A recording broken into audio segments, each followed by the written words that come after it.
आस्था happy home येथे खास ज्येष्ठ नागरिकांच्यासाठी एक दिवसाचा कार्यक्रम आयोजित करण्यात आलेला होता. यामध्ये 87 वर्षाच्या आजी सरोजिनी कुलकर्णी, तसेच काही 83 वर्षाच्या आजी, 81 वर्षाचे काही आजोबा असे यामध्ये भाग घेण्यासाठी आलेले होते. आणि सकाळी 10 वाजता या कार्यक्रमाची सुरुवात झाली. सुरुवातीला सगळ्यांचं स्वागत केलं. त्यानंतर सगळ्यांना चहा आणि नाश्ता देण्यात आला. नंतर आलेल्या सर्व ज्येष्ठ नागरिकांनी आपली ओळख करून दिली आणि त्यावेळा त्यांना एक स्मरणशक्तीचा व्यायाम म्हणून प्रश्नमंजुषा हा कार्यक्रम आयोजित करण्यात आलेला होता. त्यात प्रश्न विचारले जात होते आणि त्याची उत्तरे त्यांना देण्यासाठी सांगण्यात आलेले होते.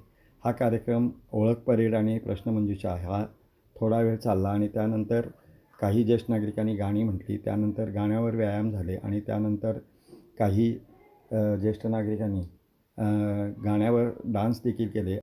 नंतर जेवणाचा कार्यक्रम माणूसच नव्हता. तर असं म्हणतात की त्या ठिकाणी अश्वत्थामा फिरतो आणि तो काही लोकांना दर्शन देतो, किंवा नर्मदा मैया फिरते आणि दत्ताची जी ही 2 कुत्री ती दत्ताजवळ कुत्री असतातच, त्यामुळे ती तुमच्या मागे आली होती. नाम तुझे प्रसिद्ध या जगती, जय देव जय देव जय मोरेश्वरा, जय देव जय देव जय मोरेश्वरा, तुझा नगळे पार शेषा फणीवरा. 3 अक्षरी नाव आहे. आता मी त्याच्या आधी जे सांगणार आहे त्याच्यावरनं तुम्ही त्या 3 अक्षरी नाव सांगायचे आणि ते नाव अ पासून सुरू होणार आणि फक्त 3 अक्षरीच पाहिजे. 4 अक्षरी किंवा 2 अक्षरी वगैरे असं उपयोग नाही.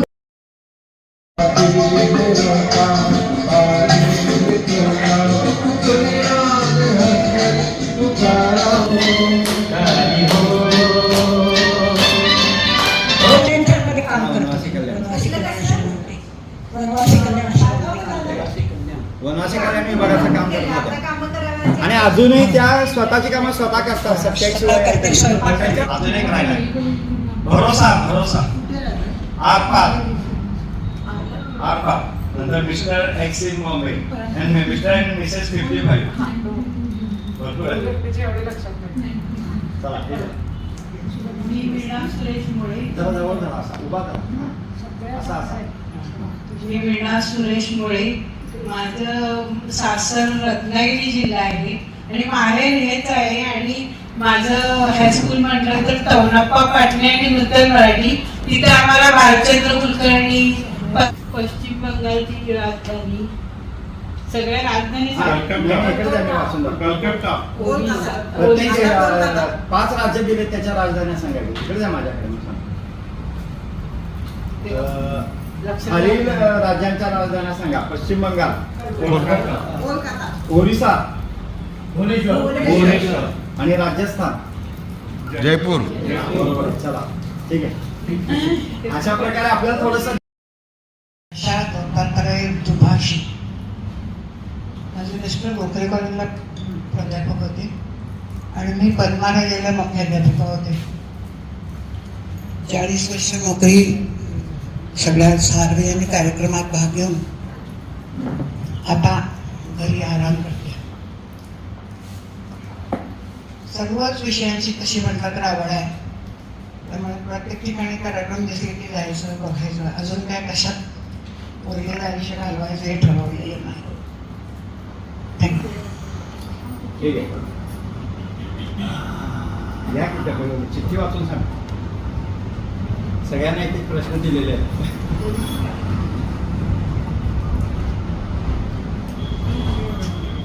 नाही वाचून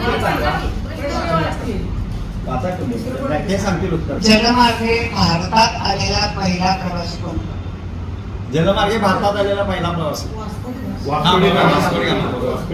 वास्कोडी गाम. नाव सांगायची काय गरज नाही, पण सांगा. चंद्रकांत पाटील, राहायला शाहू नाट्याजवळ आहे. एक मुलगा एक मुलगी आहे. मुलीला 2 मुले आहेत. मुलग्याला एक मुलगा आहे. मुलगा नातवाचा लंडनमध्ये शिक्षण घेतलं. नातू लंडनमध्ये म्हणजे बघा. मला ती 2 फॅक्टरी आहेत आणि आम्ही आता सध्या रिटायर्ड म्हणजे जवळजवळ 15-20 वर्ष झालं बिनकामातच आम्ही घरी आहे. काम काय पण देत नाही, नाही म्हणूनच आम्ही हा कार्यक्रम ठेवलाय. नोकरीला पण ठेवत नाही म्हणून आपल्याला रिकाम राहिले आता काय करायचं आणि आयुष्य अगदी आनंदात आणि याच्यात आहे. नातू, सून, मुलगा 1 नंबरमध्ये आहेत. काय म्हणजे कसं हे नाही. परमेश्वराला प्रार्थना आहे की सगळ्याच असं नातू, सून, मुलगा मिळावा एवढं करून.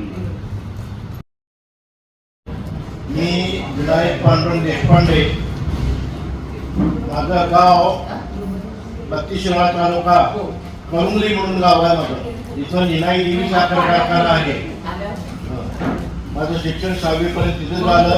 7वीला अंकलपोम बेलवडी औदुंबर तिथं झालं आणि 8वी ते 11वी बत्तीशिराळ्याला झालं. 6 महिने मी तहसीलदार ऑफिसमध्ये उमेदवारी केली. त्याच्यानंतर 6 महिने मी चांगलीला LDCचा कोर्स केला, लोअर डिप्लोमेंट कोऑपरेटिव्ह. त्याच्यानंतर मला इन्कम टॅक्सचा कॉल आला. जितेंद्र आणि राजेश्री यांचा चित्रपट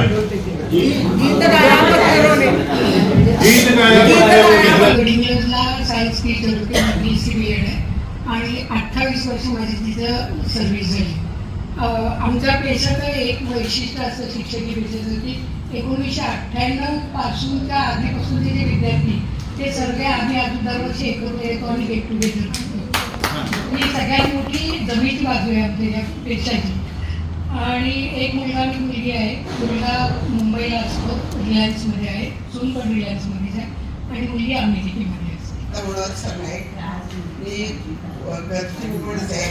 माझी बचत गट वगैरे भरपूर आहे. 200 महिला आहेत आणि राजकारणात मला थोडा इंटरेस्ट असल्यामुळं सगळे नगरसेवक वगैरे सगळे ओळखीचे आहेत आणि बाकीचं मी काय ब्रह्मकुमारी जाते त्यामुळे बाकीच्या याच्यात काही जास्त इंटरेस्ट नाही आहे मला. फक्त ब्रह्मकुमारी ईश्वराची हे करते आणि ह्यांची कधीतरी ट्रिप आली की मी त्याच्यातून येते.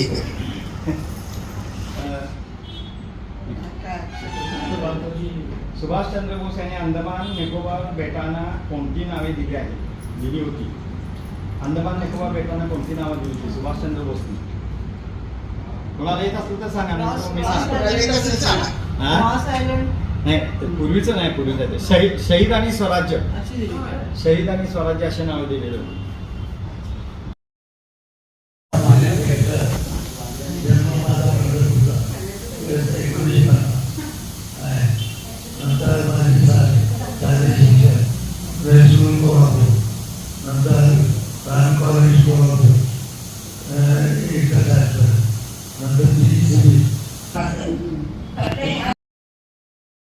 जरा बोलायची संधी मिळाली, एखादं गाणं गुणगुणायची संधी मिळाली आणि हे सगळं ह्या वेळेस पूर्ण झालेलं आहे. आमचं कुठेही जायचं झालं तरी वेळेस आम्हाला स्फूर्तीस्थान आहे. आमचं प्रेरणादायी स्फूर्तीस्थान काही म्हणा. हे रासकर, पारगावकर सगळे आमच्या अगदी जवळचे बहीण भावंडासारखे नाते असलेले आहेत आणि तिथं आल्यापासून मला खरोखर खूप आनंद होतो. मी आज येणार होते, मी राहायला फार पालगाव रोड आहे. तिकडून यायचं म्हटलं की मला जर त्याला मनात जरी असलं तरी यायला होत नाही. आपल्या संघाचे काय काय उपक्रम होते? साड्या वाटप करायचं, फराळाचं वाटप करायचं, सगळ्यांना घेऊन एखाद्या ठिकाणी सहलीला जायचं, 1 दिवसाचा आनंद सगळ्या वृद्धांना मिळवून द्यायचा. 100 पेक्षा जास्त सहली झाल्या. हो, 100 पेक्षा बाहेरच्याही सहली झाल्या. अंदमान निकोबार झाले, उत्तर भारत झाले, दक्षिण भारत झाले, सगळे 1 दिवसाच्या सहली झाल्या. 4 धाम झाले, अयोध्या झालं, काशी, रामेश्वर, तिरुपती, पिठापूर, दत्तयात्रा. परवा जून मध्ये सगळ्यांची दत्तयात्रा काढली होती. 8 दिवसाची सहल झाली.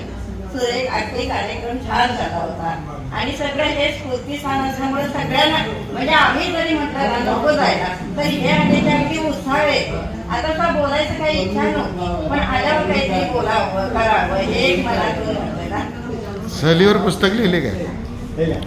सहलीवर पुस्तक लिहिले काय? सजीव लिहिलेची पुस्तक, सरांची 2 पुस्तकं. तुम्ही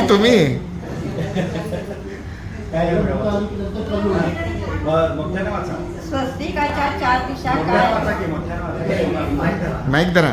स्वस्तिकाच्या 4 दिशा काय दर्शवतात? चार पुरुषार्थ.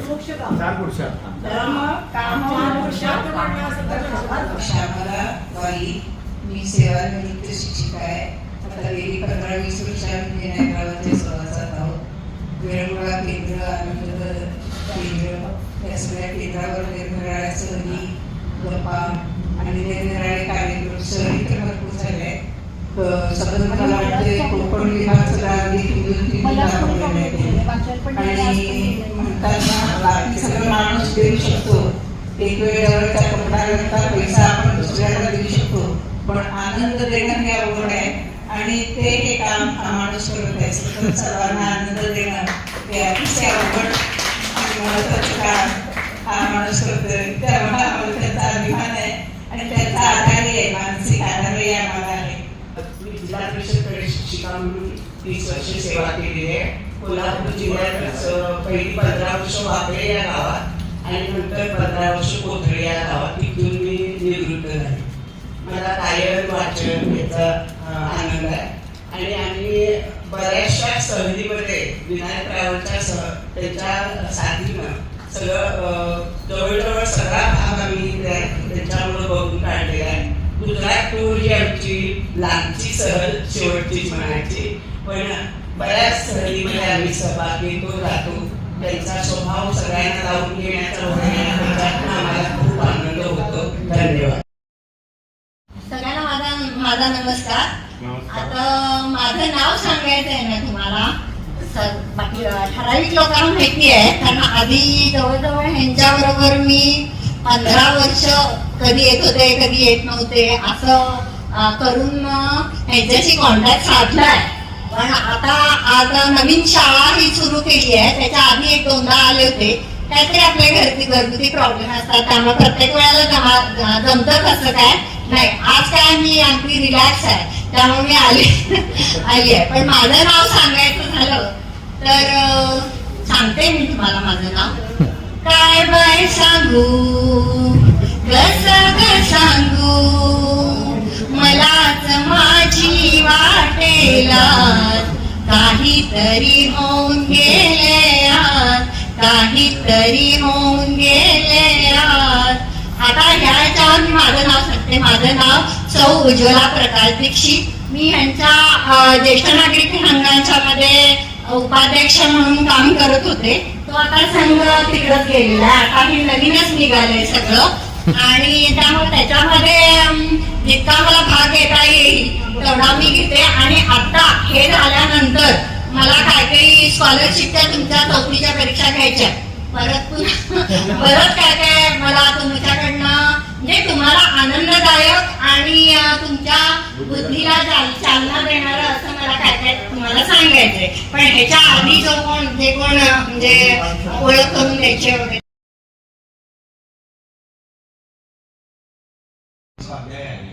तर अशा काही ठिकाणी ग्रुपमध्ये आम्ही जाऊन आमचे आहे एक शाळा आनंदाचं महत्व सांगू, तेव्हा निश्चितच आम्हाला रिस्पॉन्स मिळेल. आणि आपल्यापैकी जमलेल्या लोकांनी त्यांना आठवड्यातून 1 दिवस तरी यायला हरकत नाही की एखादा दिवस तुम्ही ठरवा की सोमवार किंवा शनिवार आपण ह्या शाळेत जायचं आहे आणि तुम्ही आम्हाला कळवलं की आम्ही ह्या अमुक शनिवारी यायला तयार आहोत. 10 लोकांना जरी आपल्याला कळवलं तर आपण 10 लोकांच्यासाठी सुद्धा ही शाळा आपण अरेंज करणार आहोत.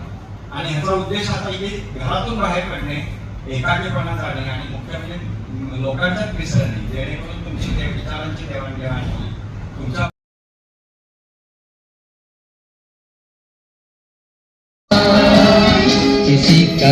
अहो तुम्ही खुर्च्याचे खांद्याचे पाहिजेत. किसी के वास्ते हो तेरे दिल में